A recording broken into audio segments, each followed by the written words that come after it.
இருக்கு, கூடும் நேரம் வழி இருக்கு. இருக்கிற நாள இருவரும் சேர்ந்து இடைபிரியாம கழிச்சிட வேணும். ஏதோ ஏதோ சொல்ல தோணும். அட உன்னோட உன்னான மூணாகும்.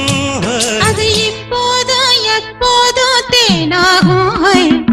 பள்ளிக்கூடம் போகலாமா, அதுக்கு புத்தகத்தை வாங்கலாமா? எல்லோருக்கும் நல்ல பாடம் சொல்லாமலே புரியும் பாடம்.